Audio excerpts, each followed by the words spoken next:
México actualmente es difícil encontrar películas que valgan la pena o encontrar nuevos estrenos que no sean comedias románticas que no tienen ningún mensaje o que repiten las mismas historias.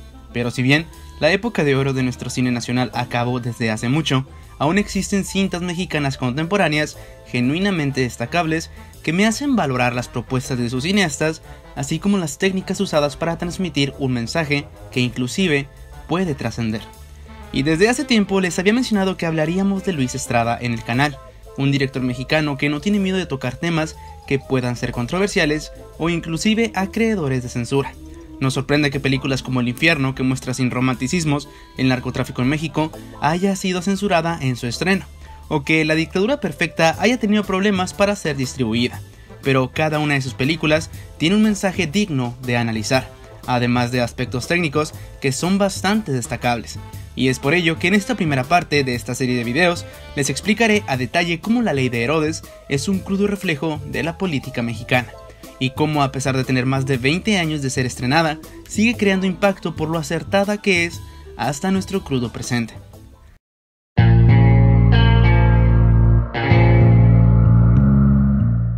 La Ley de Herodes se desarrolla en el año 1949, pero las temáticas que aborda se hicieron más notorias en la década de los 90 en la República Mexicana.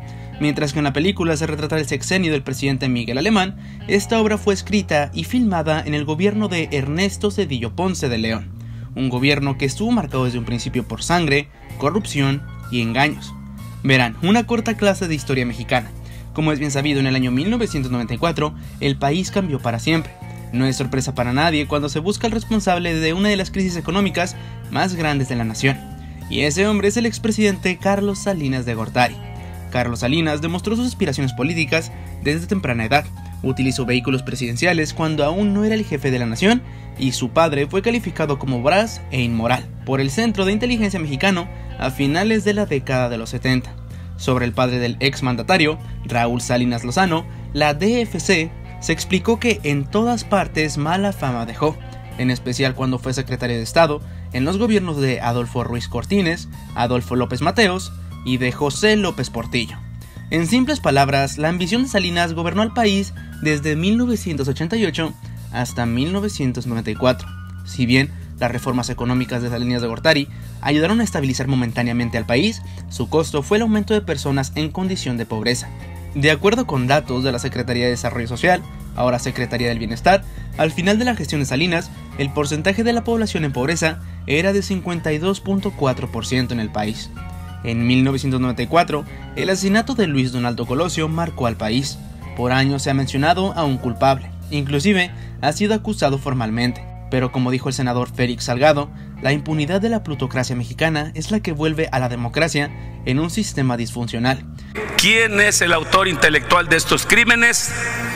Carlos Salinas de Gortari. Lo afirmo y lo confirmo. Y sin embargo, goza de absoluta impunidad. A raíz de ahí, en este país, cada quien puede mandar matar a quien quiera. No pasa nada. Y es por ello que hay más conexiones y paralelismos con La Ley de Herodes y La Dictadura Perfecta que con las otras cintas de Estrada, al menos en los aspectos de la sátira política. Después del asesinato de Colosio, la crisis económica llamada Efecto Tequila ocurrió en los primeros días del gobierno del presidente Ernesto Zedillo. El precio del dólar incrementó en el primer año de su mandato cerca de un 114%, causando que miles de empresas se fueran a la quiebra y aumentara el desempleo. Según datos del Instituto Nacional de Estadística y Geografía, en 1996 el índice de personas con pobreza patrimonial fue del 69% de la población.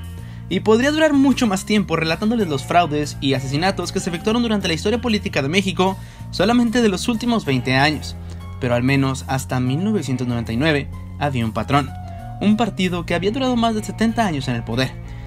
Y ese era el Partido Revolucionario Institucional, que se fundó en marzo del año 1929 y que es duramente criticado a lo largo de esta película. Pero ahora que ya tenemos una idea del contexto sociopolítico, podemos pasar a la semiótica de la película y su verdadero mensaje. Aquí es la ley de Herodes, o te chingas o te jodes, ¿eh?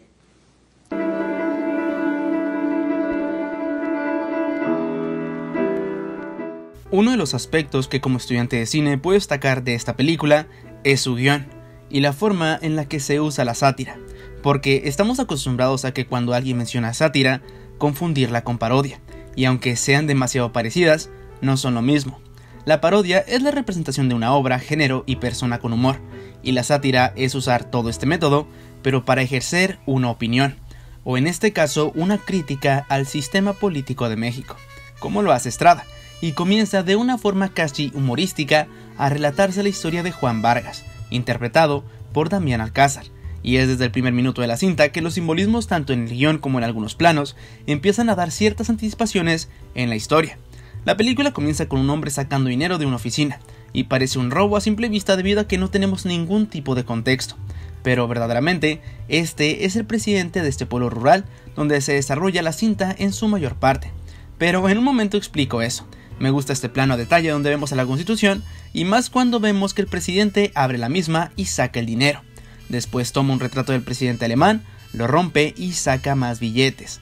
Como ya dije, a simple vista puede parecer algo, pero como más tarde se mira en la película, esto solo refleja cómo el sistema oligárquico utiliza la misma Constitución o a los presidentes para explotar al pueblo. En sí, este hombre termina siendo asesinado debido a que el pueblo se hartó de que lo explotaran, porque si algo deja claro esta cinta es que el pueblo puede que aguante abusos, pero no es estúpido, y eso en particular me gustó mucho. Después del linchamiento del presidente corrupto, se nos introduce a dos personajes, el licenciado López, que es interpretado por Pedro Armendáriz Jr., y a Ramírez. Ambos deben encontrar un nuevo presidente interino para el pueblo San Pedro de los Aguaros, y usan a Vargas, que era el supervisor del departamento de limpia, que básicamente se representa como trabajar en un basurero. La presentación de Vargas tiene bastantes paralelismos con el final, pero lo mencionaré más adelante. En un contexto más generalizado, están corriendo tiempos de elecciones y el gobernador Sánchez no quiere que su puesto peligre por un escándalo político producido por un grupo de indígenas. Juan Vargas toma posesión del cargo con el lema de su partido político: modernidad, paz, progreso y justicia social, lema que, como dice Santiago Moreno, es una consigna cínica, mentirosa y hueca, propia del lenguaje político populista del PRI. Vargas tiene la más pura intención de ser un buen gobernante. Llega al pueblo deseando realmente traer el progreso que tanto es mencionado, y de hecho esto se hace con una intención por parte de su director. Se satiriza constantemente el gobierno de Miguel Alemán, no solo con los planos de su retrato y la cantidad de veces que se menciona el nombre del presidente y el lema de la política desarrollista que defendió este mismo, sino con todos estos elementos junto al mensaje de la película per se. En el personaje de Vargas, básicamente tenemos un desarrollo que es una involución moral, pero un crecimiento tiránico. Y les explicaré rápidamente por qué. Cuando se dice que un personaje tiene un desarrollo o no a nivel argumental, no me refiero a si es mejor o peor conforme transcurre la película. Un desarrollo de personajes te muestra distintas facetas, actitudes, motivaciones y obstáculos a los que se enfrenta un personaje y posteriormente cómo cambia de una manera orgánica por las situaciones que se presentan en el relato. Ahora bien, el desarrollo del personaje puede ser en forma de evolución o de involución, que es un retroceso, y puede ser moral o psicológico.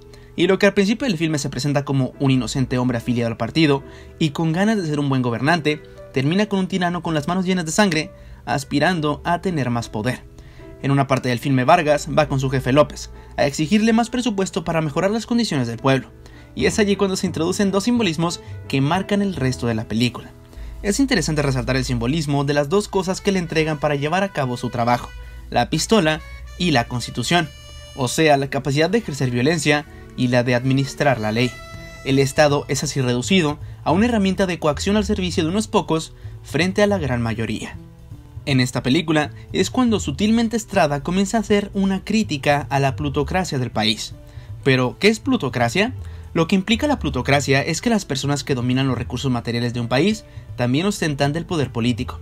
Incluso es posible que, en el marco de una democracia representativa como lo es México, las decisiones más importantes sean tomadas en realidad por quienes cuentan con el poder económico. Otro detalle que no puedo pasar por alto es el motivo por el cual Vargas comienza a decaer moralmente. En el pueblo hay dos simbolismos grandes acerca de la corrupción en el Estado, ya que, como dije antes, el pueblo, San Pedro de los Aguaros, es una metáfora de México. Tenemos a la iglesia y al burdel, que se puede ver de una forma contemporánea como lo que se consideraría no solo la prostitución, sino también las distracciones como las drogas, el alcohol e inclusive el narcotráfico. Pero para representar esto en un filme que transcurre en 1949, ¿qué mejor simbolismo que un burdel? Además, la crítica a México y el narcotráfico llegaría en el infierno, así que no nos adelantemos. Como población, hemos sido testigos de cómo la corrupción hace que la delincuencia fructifere con creces en el país.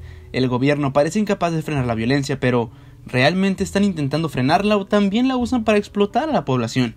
Por el lado de la iglesia, no es sorpresa que el catolicismo y la cultura mexicana sean tan apegados. Y esta cinta no estereotipa que la religión sea algo negativo, sino cómo algunos hombres ambiciosos usan la fe para lucrar. Como dice la Biblia, son lobos disfrazados de ovejas. Pero ahora entremos de lleno a la explotación del pueblo. Como mencionaba antes, López le da a Vargas una constitución y le dice que lea las leyes, que si es inteligente puede sacar los fondos que necesita. Y allí comienza a decaer más nuestro protagonista. Comienza a usar las leyes, los reglamentos y las normas solo para lucrar, cuando se supone son para optimizar el bien común. Lo que me dejó pensando, ¿Estrada estará sutilmente comunicando otro aspecto de nuestro gobierno? Inclusive, hoy en día es más común que los políticos se preocupen más por las nuevas leyes de impuestos que por bajar el porcentaje de delincuencia en sus ciudades. Así que lo que comienza como una parodia en forma de comedia negra, a lo largo se va convirtiendo en una cinta de crimen con una influencia estética más parecida al estilo italiano de filmes del oeste. Luis Estrada logra en esta cinta, en un tono humorístico e irónico, realizar una crítica directa al gobierno que llevaba en el poder más de 70 años. Era impensable que, en una película mexicana, se retratara de forma tan explícita una realidad tan cruel. ¿Qué dijo, doctor? Dice que en los Estados Unidos creen que somos una dictadura, y yo estoy de acuerdo. La dictadura perfecta. Cito a Santiago Moreno cuando dijo: con esta película de 1999, el PRI, todavía en el poder desde hacía más de 70 años, se sintió ofendido e intentó vetarla. Este hecho provocó la renuncia de Eduardo Amerena, director del Instituto Mexicano de Cinematografía. La gran repercusión de este hecho le dio una gran publicidad al filme, convirtiéndola en una de las más taquilleras de principios del año 2000. Esta no fue la última vez que el gobierno intentó censurar las películas de Luis Estrada, lo que me parece curioso. No quieren que el pueblo vea una película realista que refleja al México contemporáneo, pero sí que vean cine basura de whitexicans que no saben nada de la vida de la ciudad. Allí es cuando te das cuenta la libertad de expresión que tenemos como ciudadanos. Al parecer, esta libertad llega hasta donde los que están en el poder quieren, pero cuando algo realmente los amenaza, bueno, al igual que la película, deciden eliminarlo. Otro de los simbolismos que encuentro en el filme es el del doctor. Este exige al presidente que cierren el burdel por la mala fama del pueblo, y es candidato del partido Acción Nacional, al que siempre le roban el puesto por los votos, que es otra característica del PRI y su mala fama de manipular las elecciones a su favor. Y aunque no lo crean, esta cinta sirvió para que en el año 2000 seleccionaran a un partido distinto como población, pero fue lo mismo por 2 sexenios más, dando a entender que por más que otras opciones parezcan buenas o que mejorarán al país, se corrompen al igual que Vargas para llegar al poder. La cinta predomina en sepia, la cual nos da la impresión de estar en un lugar viejo que nos ubica en la época del fin de la revolución. Además representa una situación arcaica, anticuada y rancia, en donde parece sepultada esa modernidad y justicia social, de la que tanto se hablaba. Sorpresivamente, el director no solo satiriza a un gobierno. Luis Estrada se burla de la ideología postrevolucionaria que se exhibía en películas de la época del cine de oro mexicano. La temática del cine mexicano hasta entonces solo exponía obras con contenido nacionalista y altamente patriótico. Mitos de una nación y sus ciudadanos fluían en alternancia entre la gente y sus condiciones históricas, produciendo un cine de ideología moralista y retórica nacionalista. Según el escritor Carlos Monsiváis, fue a través de las películas y de una pantalla que actuaba como espejo que el pueblo aprendió a vivir en la ciudad y a reconocer el nuevo orden social al cual se tenían que enfrentar. La película tiene similitudes tanto en temática y aspectos cinematográficos que nos remiten al cine de oro. La ley de Herodes se opone completamente a la visión nacionalista y positiva de la revolución. Se muestra la corrupción que se ejerció y que se ejerce bajo el título de actos revolucionarios. En la ley de Herodes, Luis Estrada utiliza referencias del cine de la época de oro de manera irónica. Hace énfasis en el uso de planos y aspectos cinematográficos que nos remiten al cine del director Emilio Fernández.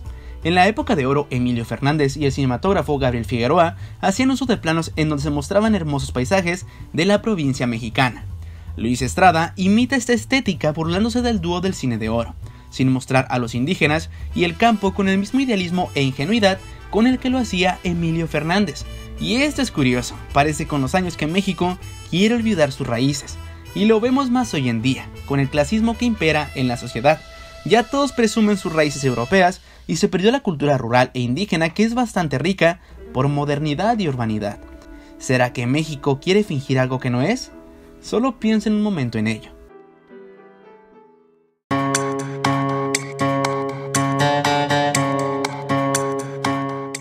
¿Hasta dónde llega la ley? Esa es una interrogante interesante en esta película. Vargas termina matando a la dueña del burdel y a un guardaespaldas que lo humillan de una forma terrible. Asesina a su jefe y a uno de sus matones porque se cansó de que jugaran con él o le vieran la cara. Y también a Filemón, que era un borracho que sabía algo que no tenía que saber. Y lo interesante es que Vargas solo siente culpa al matar a Filemón, dando a entender que de cierta manera él creía que los demás merecían ser asesinados, lo cual refleja muy bien el poder del gobierno sobre la oposición. A veces silenciar a alguien es la mejor opción para mantener ese poder. Y si quieren un recordatorio, allí tenemos el caso de la desaparición forzada de los estudiantes en 2014, bajo el gobierno de Enrique Peña Nieto, que pertenecía al PRI. Ya han pasado 6 años y siguen sin dar una explicación al pueblo. ¿O acaso es que no quieren darla? Los que nos vienen persiguiendo es la delincuencia organizada. Esa es la delincuencia organizada los que nos vienen persiguiendo. Después de tantas malas acciones, explotación e infinidad de ilegalidades, ¿qué le pasa a nuestro personaje principal? Bueno, uno pensaría que enfrentó la justicia y el buen sistema judicial del país, pero resulta que fue todo lo contrario. Fue recompensado. El final es tan predecible como la situación real del gobierno mexicano. Vargas sube de puesto hasta llegar al Congreso de la Unión y es recibido como un héroe que defendió a la patria, dando un cierre glorioso con un plano que me encanta porque podemos ver cómo el poder no es del pueblo realmente, sino de unos cuantos que en lugar de pensar en el bien común, piensan en cómo pueden explotar a una clase obrera que de por sí ya está en constante decadencia. La verdad, la revolución trajo muchos cambios, pero no la hicimos para beneficiar a unos cuantos políticos. En la ley de Herodes se ridiculiza el idealismo de la época de oro, se refleja una realidad tan cruel que resulta catártico reírse de la situación como si nos fuera ajena, pero para nada es ajena, y después de 20 años, el mensaje sigue siendo igual de severo. Lo que comienza como una sátira termina como un punto de reflexión que nos vuelve más analíticos a la forma en la que nuestros gobernantes actúan. Pero a ellos no les conviene que pienses, así que mejor te dan basura en televisión, música y películas de marca nacional para que tu preocupación no sean las nuevas legislaciones para explotar los recursos del país, sino cuál será el nuevo capítulo de La Rosa de Guadalupe, o el nuevo disco del momento de tu artista genérico favorito que escribe letras profundas y que son arte. Y si quieres por un momento criticar un aspecto, eres un intolerante y no comprendes que es el nuevo siglo y que tú debes cambiar. No sé ustedes, pero eso es ignorancia y conformismo, aunque se quiera aparentar otra cosa. Y eso nos lleva a la siguiente cinta de Estrada, Un mundo maravilloso, una crítica que esta vez es acerca del pueblo mexicano. Sé que no abordé bastantes temas como debería, como la relación de México y Estados Unidos reflejada en la película, pero esta cinta tiene un mensaje bastante debatible y que contiene infinidad de paralelismos con la realidad que se viven incluso de forma contemporánea. Si la usas la ley a tu conveniencia, ya está todo listo. Recuerda que en este país, el que no tranza, no avanza. Si les gustó el video, no olviden suscribirse para más videos similares y comentar qué opinan de la primera cinta de la tetralogía de Estrada. Si quieren comentarme alguna idea o película que deseen que analice, les recomiendo seguirme en Instagram y mandarme mensaje, ya que allí publico avances y hago encuestas para traerles contenido de calidad. Les dejo mis otras redes en la descripción de este video. Yo me despido, mi nombre es Isby Adoniram y nos vemos en el próximo video.